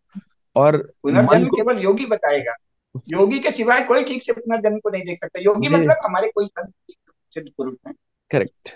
और अगर तो आप सेंसस सेंसस इंद्रियों के स्तर पर जीने वाला व्यक्ति पुनर्जन्म को कैसे जान सकता है, जो इंद्रियों में लिप्त है? और लेकिन जो सहज बुद्धि हो तो आप वृक्षों को देखिए, वनस्पति को देखिए। जन्म, वृद्धि, उत्कर्ष, क्षय और फिर पुनर्जन्म, ये तो प्रकृति में निरंतर चल रहा है। अगर आप में सहज बुद्धि भी हो तो आंखों से देख लो, कोई भी चीज नष्ट कहाँ हो रही है? पेड़ नष्ट होता है, फिर उससे बीच से फिर पेड़ होता है। तो पुनर्जन्म तो विश्व का सत्य है। विश्व का सत्य है। भौतिक लेकिन सत्य भी है पुनर्जन्म, लेकिन लेकिन दिखता ही जो, नहीं है मूर्खों को। और दूसरा कल्चर आ गया कंज्यूमरिज्म का। आप देख हाँ। सकते हैं भारतीय मॉल्स में, देख सकते हैं जाके, हर कोई एक वेस्टर्न ब्रांड पहन के घूम रहा है। तो पूरा जैसे पूरा। पूरा नाइकी एक फैशन है, एडिडास एक फैशन है, और पाश्चात्य देशों में चलता ही है। अब जैसे मैं पहना हूँ जैकेट, ये भी एक ब्रांड है। तो ये जो कमर्शलाइजेशन है, कंज्यूमरिज्म है, वो it's a by product of western society. ये वेस्टर्न सोसाइटी का जो अब्राहमिक फेथ का एक बाय प्रोडक्ट है। जितने भी लोग अरब से भागकर अमेरिका आते हैं, वो एकदम ग्रॉस मटेरियलिज्म में घुस जाते हैं, भौतिकवाद में, ग्रॉस एकदम, कि उनको दिखता ही नहीं है कि इसके अलावा, ब्रांड के अलावा कुछ दिखता नहीं है। तो ये जो प्रोपेगेंडा है, और साथ में कोको कोला और पेप्सी, जो कि जहर है एक्चुअली। लोग अपना टॉयलेट भी क्लीन कर सकते हैं उनसे, तो अगर चाहे तो पेट में तो पीना हाँ। ही चाहिए। तो लेकिन ये सब जो आ गया है पाश्चात्य, ये सब बाय प्रोडक्ट्स हैं कंज्यूमरिज्म के। और उसका सबसे भयंकर इम्पैक्ट पड़ता है एनवायरनमेंट पे। अमेरिका 350 मिलियन लोगों का देश है, यूरोप में 350 मिलियन है, और साउथ अमेरिका में करीब 350 या 400 मिलियन है। इन तीनों कॉन्टिनेंट्स को अगर देख लें, तीनों द्वीपों को देख लें, तो तीनों में अगर आप देखेंगे कि इतना ज्यादा रैम्पेंट कंज्यूमरिज्म है कि यहाँ पे पेड़ पौधे, जंगल, अमेजोन जंगल भी गायब होने शुरू हो गए हैं। और खान पान भी इस प्रकार का है जिससे प्रकृति कभी वापस नहीं आती है। हम्म। और तो ये सब बाय प्रोडक्ट्स है वेस्टर्न एजुकेशन का, जो कि भारतीय एजुकेशन में नहीं है। भारतीय एजुकेशन में, इसलिए भारतीय एजुकेशन सुपीरियर है। तो ये जो नेगेटिव साइड है वेस्टर्न सिस्टम्स के, उसके बारे में क्या पढ़ाया जाता है हमारे इंडियन यूनिवर्सिटीज में सोफा? उसको तो डी नॉलेज बताया जाता है, वही सब कुछ है। और आरएसएस से लेके भाजपा तक सब उसी को सब ज्ञान मानते हैं। देखिए, तो ज्ञान का कोई केंद्र नहीं खोला ना बड़े संगठनों ने। हिंदू महासभा ने भी नहीं खोला। आर्य समाज ने गुरुकुल चलाए हैं, लेकिन उसमें पुराने ज्ञान की शिक्षा तो दी जाती है, वेदों की, छंद की, जो और अन्य शास्त्रों की। लेकिन जो मॉडर्न इस समय हम इस विश्व में रह रहे हैं, इस विश्व में जो राज्य चल रहे हैं दुनिया में और भारत में, वो क्या है, उनका नेचर क्या है, मनुष्य के बारे में, परमात्मा के बारे में, विश्व के बारे में, अपनी प्रजा के बारे में, इन बारीकियों का अध्ययन कहीं किसी गुरुकुल में भी नहीं होता। उसको, उसके कारण क्या है, देखिए शब्दावली भी बदल जाएगी ना। आप भी आखिर कंज्यूमरिज्म कह रहे हैं। अगर भारतीय शब्दावली चले तो ये शब्द ही लोप हो जाएंगे। क्यों? इसको कंज्यूमरिज्म नहीं कहेंगे, इसको भोग नहीं कहेंगे, इसको कहेंगे पाप में विकृत भोग, है ना। तो भारतीय भाषा आ जाएगी ना हर चीज में। ये जैसे माल वगैरह है, तो इसको हम जब भारतीय दृष्टि दे देंगे, देखिए घटना कोई भी घट रही हो, उसको देखने वाली दृष्टि जो होती है, दोनों के सम्मिश्रण से विचार आता है। इसको मैं बार बार कहता था, घट रही घटना और देख रही दृष्टि, जीव के स्तर पर दोनों साथ साथ। हम कुछ भी देखेंगे तो उसे हम कैसे देखते हैं और उसको क्या वाणी देते हैं। तो अभी तो भारत के सारे ही दल और यहाँ तक कि धर्म वाले लोग भी, अधिकांश, जब धर्म का विषय आएगा तो शुद्ध ज्ञान, शुद्ध शास्त्र पढ़ाएंगे, लेकिन संसार को देखते समय वो वही भाषा बोलते हैं, है ना। अब जैसे कंज्यूमरिज्म है, बाजारवाद है, ये सब भारत में भी चल गया है। बाजारवाद नहीं है भाई, ये तो पाप में भोग लालसा जो रोग की जनक है। तो ये सब भाषा बदलेगी, लेकिन कौन बदलेगा? उसके लिए ज्ञान के केंद्र चाहिए। तो ज्ञान के केंद्र 75 वर्षों में तो एक भी नहीं बने। वो ज्ञान का कौन सा केंद्र? जो ज्ञान के केंद्र हैं, जो मोक्ष साधना का केंद्र है, ब्रह्म ज्ञान का, वो तो गुरु स्वयं अकेले, एक एक बड़े बड़े दिग्गज गुरु अपने यहाँ अभी भी हैं, परम पूजनीय। उनकी, उनके दर्शन से, उनके सत्संग से, उनके मार्गदर्शन से वो तो अनंत प्रवाह चल रहा है, चलेगा जब तक भारत हिंदू है। अगर मुसलमान या ईसाई इसको कंट्रोल कर नहीं पाएंगे, क्योंकि श्रीहरि रक्षा कर रहे हैं। लेकिन संसार जो चलेगा वो किस आधार पर चले? संसार भी तो हमारा भारतीय शास्त्रों से ही चलता रहा है। ऐसा थोड़ी है कि संसार चाहे जिस विचार से चले और बस आत्मा और परमात्मा के विषय में शास्त्र है। तो सांसारिक विषयों में भारतीय धर्मशास्त्रों, भारतीय ज्ञान ग्रंथों की दृष्टि विकसित करने के लिए तो विद्या साधना आवश्यक है, विद्या केंद्र आवश्यक है। पहले विद्या केंद्र बनेंगे, तब 10-20 साल में वो कुछ बनेंगे। इसीलिए मैंने कहा कि वो जो चट्टान है उसमें छेद की गुंजाइश है। छेद हो जाएगा ये गारंटी नहीं, क्योंकि चट्टान में जरा सा बूंद बूंद पड़ रहा है। मोदी जी ने क्या किया है, एक बड़ी चट्टान में हल्की सी दरार कर दी है, बस, और कुछ नहीं। तो क्या होगा ये तो महाकाल जाने। हो सकता है कि हम नष्ट ही हो जाएं, लेकिन क्योंकि हमें श्रीहरि में श्रद्धा है, सब जगह आप जैसे लोग भी उभर रहे हैं, तो हम मान के चलते हैं कि ये बचेगा। इसके लिए विद्या केंद्र बहुत आवश्यक है, अपरा विद्या के केंद्र, है ना, राजनीति शास्त्र के केंद्र, जो ये बताएं, हमारी देखने की दृष्टि को बदलें, हम हमारे शब्द बदल दें। भोग नहीं कहेंगे इसको, इसको विकृति कहेंगे। जो कुछ भी आजकल फैल रहा है, उनको कहेंगे ये पाप में विकृतियां फैल रही हैं। हमारे शब्द बदल जाएंगे, देखने की दृष्टि बदल जाएगी, टिप्पणी बदल जाएगी। अब जैसे जो भारत का वर्तमान राज्य है, इसमें लोकतंत्र में ये अधिकार है। मैं सैकड़ों बार कह चुका हूँ कि शास्त्रों के अनुसार ये राज्य व्यवस्था पाप में है, लेकिन कोई कहता ही नहीं, न कोई धर्माचार्य, न कोई। जबकि इसमें अधिकार है, हम ये कह सकते हैं, हम राज्य को नष्ट नहीं करने जा रहे हैं, हम शस्त्र के द्वारा इस राज्य को नष्ट नहीं कर रहे हैं, हम बुद्धि के विश्लेषण कर रहे हैं कि वर्तमान राज्य का ढांचा पाप में है। अब ये भी कहने से लोग डरते हैं। संघ ने भी नहीं कहा, कभी भाजपा ने भी नहीं कहा, हमारे धर्माचार्य भी नहीं कह रहे हैं। वो अपना आत्मज्ञान की साधना में बहुत शुद्ध है। लेकिन ये जो लौकिक ज्ञान है, संसार तो भाई केवल जीवात्मा से नहीं चलता ना, भौतिक चीजें भी तो है ना, संसार है सब कुछ। उसके लिए, शब्द के लिए विद्या केंद्र आवश्यक है। और आप ये भी विद्या केंद्र की, धर्माचार्य हैं। जी, आप भी धर्माचार्य हैं, आप तो दार्शनिक हैं। अरे मैं तो कब से लोगों से, सबसे पहले अपने जो परम पूजनीय स्वामी सत्यमित्रानंद जी हैं, मैं इनके साथ था। तो जब इन्होंने गुजरात में, इनको पैसा मिला, शायद मैंने आपके यहाँ बताया हो, अ, तो गुजरात में इन्होंने बहुत भावुक भाषण दिया। बताया है कि नहीं मुझे याद नहीं। उन्होंने कहा कि महाराणा प्रताप को तो भामाशाह मिल गए थे, और मुझे कोई नहीं मिला। तो एक वहां के बहुत संपन्न व्यक्ति ने इनको कोरा चेक दे दिया कि लीजिए आप इससे वो विद्या का काम कहा कि हम इससे ज्ञान फैलाना चाहते हैं, भारत माता की भक्ति फैलाना चाहते हैं, तो उसने दे दिया। अब उस चेक को क्या करें? अब परम पूज्य स्वामी सत्यमित्रानंद जी मेरे परम पूज्य हैं, श्रद्धेय हैं, मैं उनका बहुत आत्मीय था। उनकी जो पहली जो समन्वय साधना पथ नाम की पत्रिका है, मैं उसका संस्थापक संपादक हूँ। I was the founder editor of समन्वय साधना पथ, मेरे कहने पर वो निकली। लेकिन वो आके क्या किए, भारत माता मंदिर बनवाए। तो मैंने कहा, मैं तो उनके बहुत निकट था, तो मैंने कहा कि पूज्यवर, ये तो जो कबीर ने कहा है, कांकर पाथर जोड़ के मस्जिद दई बनाए, ताचड़ मुल्ला बांग दे क्या बहरा हुआ खुदाए, तो वही आप दूसरे रूप में कर रहे हैं। मंदिर मंदिर बनाना सेठों का काम है, मंदिर बनाना वैश्यों का काम है। आप जो आप तो साक्षात धर्म के शीर्ष आचार्य हैं, आपको ज्ञान का केंद्र बनाना चाहिए। कोई हजारों लोग भारतीय ज्ञान से संपन्न हो, उसके बनाना चाहिए। वो रुपया जो है बिल्डिंग में लगा दिया, कंकर पाथर जोड़ के मंदिर लिया बनाए, मस्जिद नहीं तो मंदिर बन गया। मंदिर बनाना तो सन्यासी का काम नहीं होना चाहिए, धर्माचार्य का काम नहीं होना चाहिए। लेकिन सब जगह जो हमारे बड़े बड़े धर्माचार्य हैं, परम पूज्य, मैं उनके चरणों में शीश झुकाता हूँ, लेकिन वो कॉलेज खोलते हैं, यूनिवर्सिटी खोलते हैं और हॉस्पिटल खोलते हैं। एलोपैथी का हॉस्पिटल, कहीं कहीं थोड़ा आयुर्वेद भी खोल दिया। और कॉलेज और यूनिवर्सिटी जो पाप के गढ़ हैं, यहाँ केवल पाप की शिक्षा दी जाती है। क्यों? क्योंकि वहाँ केवल यूरोपीय यूरो क्रिश्चियन शिक्षा दी जाती है, यहाँ शास्त्रों की शिक्षा ही नहीं दी जाती। ऐसे कॉलेज और ऐसी यूनिवर्सिटी मंदिरों में खुल रहे हैं, मंदिरों के संरक्षण में, मंदिर परिसर में या मंदिरों के संरक्षण में खुल रहे हैं। तो ये कहाँ, अब या तो कलयुग है, भगवान जाने, महाकाल जाने। लेकिन जो हमारे परम पूज्य धर्माचार्य हैं, जिनके प्रति लोक में श्रद्धा है, उनको इस बात पे हो सके तो कृपा करनी चाहिए कि वहाँ हिंदू विद्या, सनातन धर्म की विद्या, भारत के धर्मशास्त्र, उनके अनुसार लोक जीवन के विषय में शिक्षण दिया जाए।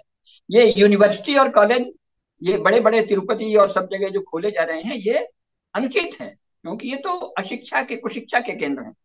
यूनिवर्सिटी सब कुशिक्षा का केंद्र है ना।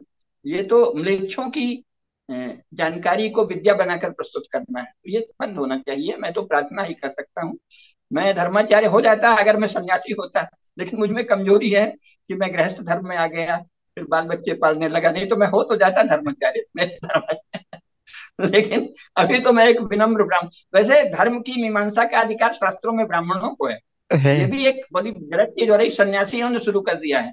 सन्यासी को लौकिक विषयों की शिक्षा देने का मतलब, जब उनसे निवेदन किया जाए तो सम्मति दे दें, लेकिन वो उस विषय में निर्णय नहीं दे सकते। राज्य के विषय में सन्यासी को क्या मतलब?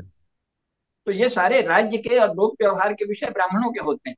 और मुझसे कहा भी था, परम पूज्य समित सोमगिरी जी महाराज थे, उनसे मैंने कहा कि महाराज जी, बीकानेर के मठ में आप हैं, बीकानेर की महारानी आपको बहुत मानती हैं, तो यहाँ विद्या केंद्र, उन्होंने कहा आप आइए तो हम खोल देते हैं। लेकिन फिर उनका देहांत हो गया, कह रहे, उन्होंने कहा ये ब्राह्मणों का काम, विद्या का प्रसार ब्राह्मणों का काम है, ये इनका काम नहीं है, सन्यासियों का, मेरा काम नहीं है। बोले, मैं सन्यासी के रूप में ये सब विषय नहीं पढ़ा सकता, जानता हूँ आपको आशीर्वाद दे दूंगा, लेकिन अब हमारे सन्यासी राजनीतिक विषय में भी बोलने लगे। राजनीतिक विषय में बोलना सन्यासियों का कार्य तो नहीं माना गया है हमारे किसी शास्त्र में, है ना। तो ये सब बड़ा कलयुग का प्रभाव बहुत आ गया है, लेकिन प्रार्थना से कलयुग का प्रभाव दूर हो जाता है, नाम जप से। हाँ, धर्माचार्य धर्माचार्य ज्यादातर सन्यासी होते हैं, तो उनका दायित्व नहीं है। जो उनके शिष्य हों वो शायद कर सकते हैं, शिष्य, क्योंकि पर वो उनके जो शिष्य प्रेरणा प्रेरणा दे सकते हैं ना, प्रेरणा दे सकते हैं। प्रेरणा दे सकते हैं। प्रेरणा दे देखिए, सकते इस विषय में पता नहीं समय है या नहीं, एक बात आपको और बता दें। जब गौरक्षा आंदोलन चला था, उस समय हैं। मैं बिल्कुल कम आयु का था, 1966 की बात है। उस समय भी तो, लेकिन मैं मेधावी बहुत था, और मुझे भगवत कृपा से अच्छे सन्यासियों और धर्म के शीर्ष आचार्यों का स्नेह बहुत प्राप्त था। तो मैंने उस समय भी निवेदन किया था कि ये आंदोलन गलत, सन्यासियों को कभी भी किसी आंदोलन में नहीं जाना चाहिए। लेकिन मैं, वो स्नेह करते थे मुझसे, लेकिन कहते थे रुको रुको, हम लोग सब सोच के कर रहे हैं। और अंत में क्या हुआ, इंदिरा गांधी ने वहां 1966 में गोलियां चलवा दी और लाठी चलवा दी। मैंने ये निवेदन किया था कि अगर सभी, उस समय धर्माचार्यों का बहुत सम्मान था, सच्चे धर्माचार्यों का, प्रभुपाद ब्रह्मचारी जी हैं, शंकराचार्य जी थे सब। तो अगर ये कह दें कि भाई, मैं, ये सारे मंत्री और सब उनके पैर छूने आज भी जाते हैं, हमारे धर्माचार्यों को अपनी ही महिमा में प्रतिष्ठित रहना चाहिए, अपने आसन में रहें, और ये कहें कि यहाँ पैर तुम सभी छू सकते हो जब तुम गौरक्षा कर। ये करना था। उसकी बजाय वो उनको आम आदमी की तरह, जहाँ कुली उली और रिक्शे वालों को रुपया दे के जुलूस में ले जाते हैं, सन्यासियों को हाथ जोड़ के दे गए, लीजिए था। अरे आपको पता ही नहीं है। अगर आपको नहीं पता तो बहुत अच्छी बात है, आप संसार फिर उसमें पढ़िए मत। हम्म। संसार के विषय में अगर सन्यासी को नहीं पता है तो बहुत अच्छी बात है, लेकिन फिर उसमें पढ़ना नहीं चाहिए। गौरक्षा आंदोलन, राम जन्मभूमि आंदोलन, सब में धर्माचार्यों के आंदोलन का मैं विरोधी हूँ। मेरा कहना यह है कानून के द्वारा यह सब हो सकता है। भारत का शासन हिंदू धर्म को संरक्षण दे, जैसे इंग्लैंड, जर्मनी, फ्रांस, सबके लोग अपने बहुसंख्यकों के रिलीजन को देते हैं। ये एक कानून पारित हो जाए तो कल ही मथुरा और काशी सब हिंदुओं को मिल जाएंगे, क्योंकि भारत के शासन का वो कर्तव्य है। अयोध्या कलम की एक नोक से मिल सकता था। उसमें लाखों हिंदुओं का इतने वर्षों का कष्ट और तप आपने व्यर्थ करवाया, क्योंकि धर्माचार्य न तो वो सीधे उसमें रुचि रहते, अगर पूरी रुचि नहीं तो जान लें हमारे धर्माचार्य बहुत मेधावी है, तो वो ये देख लें कि भाई ये हमारा काम नहीं है। ये तो कुलियों और रिक्शे वालों और उनको आंदोलन में ले जाते हैं। उस सन्यासियों को भी ये विश्व हिंदू परिषद वाले हाथ जोड़ जोड़ के ले गए, वो आंदोलन में चले गए। पोप कभी किसी आंदोलन में जाता है? शंकराचार्य को आंदोलन में जाना चाहिए। अरे आप जहां विराजे हैं वहीं से ऊर्जा, ओज, बल सब प्रवाहित होता है। आप आशीर्वाद आशीर्वाद मत दीजिए, पापी राज्यकर्ताओं को आशीर्वाद मत दीजिए।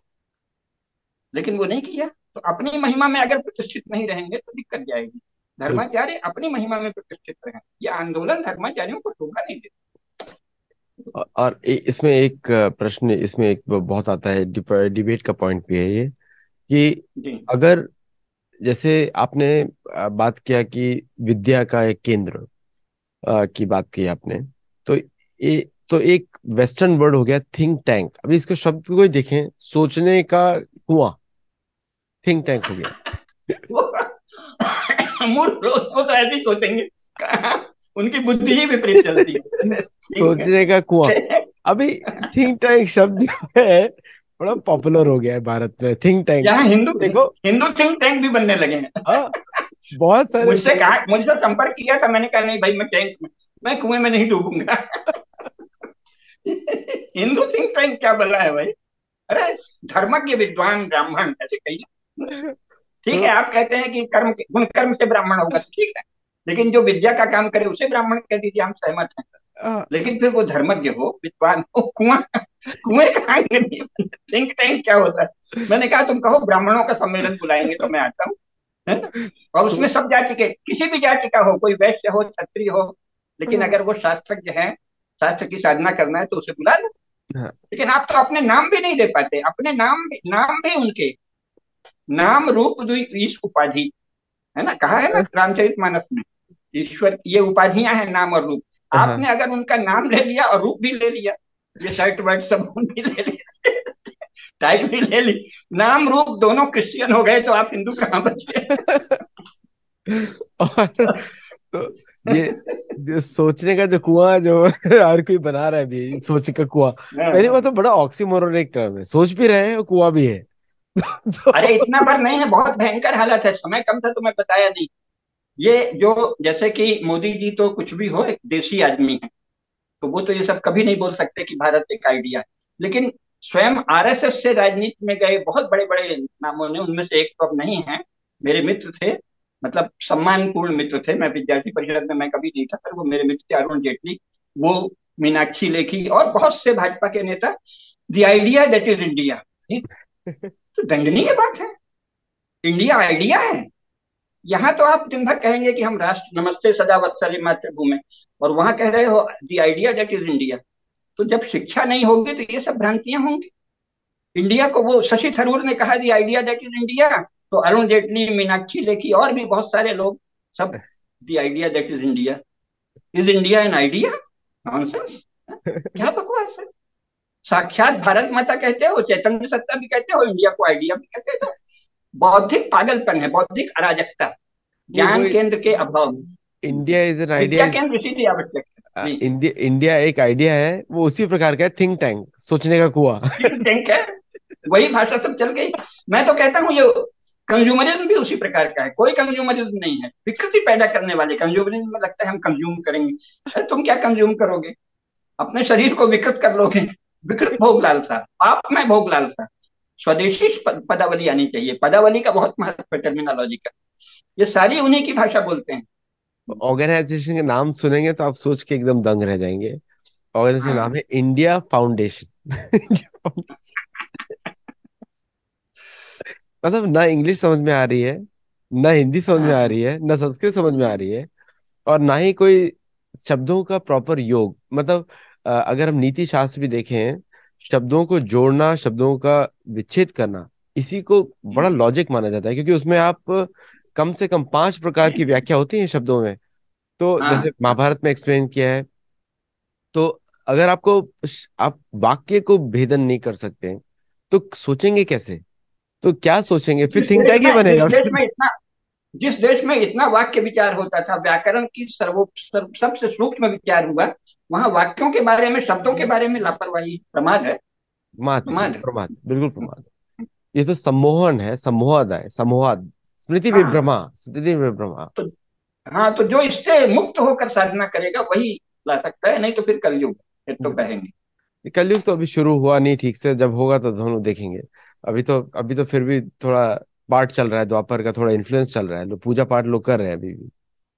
तो हेलो, आपका वो म्यूट पे है स्क्रीन। नहीं, ब्राह्मणों को चर्चा करनी चाहिए, क्योंकि शास्त्रों में काल के विषय में परस्पर भिन्न भिन्न भी धारणा है, उसके विषय हाँ, में स्पष्टता जरूरी है। बिल्कुल। स्वयं महाभारत में आखिर ये कहा है ना कि राजा ही काल कारणम, कहा है। करेक्ट। और ये भी हमारे कई शास्त्रों में मिलता है कि जिस समय बाकी जगह कलयुग था तो फलाने राजा के राज्य में सतयुग था। इसका मतलब कि युग जो है वो कई प्रकार के हैं। इस प्रकार से एक स्तर पर यह भी है कि अगर हम चाह लेंगे साधना से, स्वाध्याय से, ज्ञान की साधना से और तपस्या से, तो कलयुग का प्रभाव कम हो जाएगा, सतयुग के लक्षण उभर आएंगे, ऐसा हो सकता है। ये भी बोला गया है कि परीक्षित महाराज ने कलयुग को जीत लिया था। उस समय जो है सतयुग हम्म। के जैसा राज हो गया था ये। स्वयं महाभारत में इसका उल्लेख है ना कि काल जो है वो राजा के द्वारा, राजा ही काल कारणम, कालो व कारणराज्ञो, राजा व काल कारणम इति ते संशयो माँ भूत, राजा काल से कारणम। तो राजा अगर हमारा धर्मनिष्ठ हो जाए तो वो काल काल जो है वो धर्म के प्रभाव में आ जाएगा। बिल्कुल। बहुत बहुत धन्यवाद, बड़ा अच्छा डिस्कशन था, और लोगों को बहुत इसमें नोट्स भी, अब मेरे हिसाब से आप सब लोग जो है, दर्शक लोग हैं, हमारे शोज के नोट्स भी बनाया करिए, क्योंकि आप लोग हाँ बार बार वही प्रश्न पूछते हैं, और क्या क्या होता है कि हम हर चीज उसको रिपीट नहीं कर सकते बार बार। तो हाँ। आप कोई भी शो देखें, उसके नोट्स बनाएं, और उसको जाके खुद भी रिसर्च करें, क्योंकि सारे हम्म जो डिस्कशंस होते हैं सेटोलॉजी पे इतने रेफरेंसेबल हैं कि आप जाके सीख सकते हैं, और आपके अपने टीचर्स को भी आप चैलेंज कर सकते हैं। और हम्म। थिंक टैंक बनाने की कोशिश ना करें, अभी बात कर लिया, सोच सोच का ब्राह्मणों की कुआं। ब्राह्मणों के विद्या केंद्र बनाए, और वो किसी भी जाति के हों, वो ज्ञान की साधना करके हो जाए, ब्राह्मण हो जाए। 18वें चैप्टर में आप पढ़ सकते हैं ब्राह्मणों के गुण, किस प्रकार हाँ ब्रह्म कर्म स्वभाव। हाँ ब्रह्म हाँ कर्म से देख सकते हैं, तो अगर वैसे बने, और हाँ नकली क्षत्रिय भी ना बने, या नकली वर्ण को ही जाति ना मान ले। वर्ण एक हाँ। स्पेशल। वर्ण को जाति मानना तो अज्ञान की पराकाष्ठा है। हाँ। वर्ण अलग है, जाति अलग है। तो एक ही वस्तुतः जाति तो कुल हाँ, समूह, कुल है, कुल है, मूल इकाई कुल है। गीता में कहा है कुल धर्म, कुल धर्म। कुल धर्म मुख्य है। जाति कुल, तो चल गई, एक कुल समूह है किसी समय। हाँ, जाति से ज्यादा कुल मुख्य है, कुल कुल इकाई है। मुख्य है, और वर्ण जो है मुख्य है, कि तो वर्ण के आधार पे एक ही माता पिता हाँ के वर्ण मुख्य। चारों प्रकार के वर्ण हो सकते हैं, उसमें ब्राह्मण वर्ण क्षत्रिय। और आश्रम, वो तो है ही है। वही मेन है। तो अगर आप सनातन धर्म का अपने आप को बोलते हैं, तो एक नए विचार से इस वीडियो को देखिए, सुनिए, हम्म। और अपने घर में भी स्थापित करिए। घर से ही सब शुरू होता है, बाहर से नहीं। देखने की दृष्टि अपनी करें, अभी तो हाँ। देखने की दृष्टि भी उनकी है, थिंक टैंक है। आई टैंक है, अभी आई टैंक है, पाश्चात्य आई टैंक। हाँ, इंडिया दैट इज आइडिया है, ये कुछ नहीं कर सकते, ये तो कुछ कर ही नहीं सकते। जो जिनके लिए इंडिया आइडिया है और थिंक टैंक है, तो वो कुछ नहीं करते, वो डूब जाएंगे उसी टैंक। इंडिया वो is a euro idea. Christian, हाँ, यूरो क्रिश्चियन बुद्ध के तालाब में डूब जाएंगे। अभी थोड़ी देर में थिंक ये ना टैंक बोल दें बनाएंगे, India is a lake, idea की जगह। कुछ भी कर सकते हैं।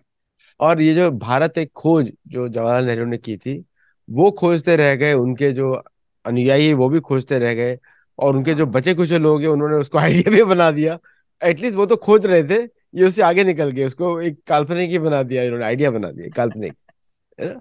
तो लेकिन उस तरीके की गलती में ना घुसे, और देखते रहें, और हमारे साथ जुड़े साइकोलॉजी चैनल पे, और हम लोग के मेंबर्स भी बने, ताकि हमारे कोर्सेज होते हैं, 12x डिबंकिंग मिथोलॉजी कोर्स, उस पे ज्वाइन करें। योग सूत्र के हमारे कोर्सेज हैं, उस पे ज्वाइन करें। और नए तरह का शुरुआत करें। भारत एक वास्तविक रूप है, भारत पूरे विश्व का भी नाम रह चुका है, और भारत के राजाओं को भी भारत बोला गया है, और भारत के इंडिविजुअल्स को भी राजा बोला गया है। तो आप भी भारत है, भारत एक आइडिया नहीं है। नमस्ते। आप भारतमय बनिए, भारत अपने भीतर के भारत को उभारिए। उभारिए। अभी तो हाँ, आपके भीतर का भारत मतलब हम सब लोगों के भीतर का भारत सुप्त है शिक्षा के कारण। उसको जागृत करें, अपने भारत को जागृत करें। हाँ, वो तो। अरे अब तो समय नहीं। हमारे एक बहुत बहुत ही तपस्वी किस्म के राजनेता हैं जो हमारे बहुत घनिष्ठ मित्र हैं, गोविंदाचार्य। हाँ। वो भी सोशल इंजीनियरिंग बोलते थे। मैंने कहा ये कहाँ से तुम कम्युनिज्म के जूठन क्यों बोलते हो भाई, सोशल इंजीनियरिंग? आपको पता नहीं ये न्यूटोनियन मॉडल जो है उसका पॉलिटिकल साइंस में एप्लीकेशन है ना? तो अभी भी भाजपा में सोशल इंजीनियरिंग का थॉट चल रहा है। नहीं, सोशल अभी इंजीनियरिंग तो ये है अभी तो एक और क्योंकि शब्द बन गया है, इनर इंजीनियरिंग।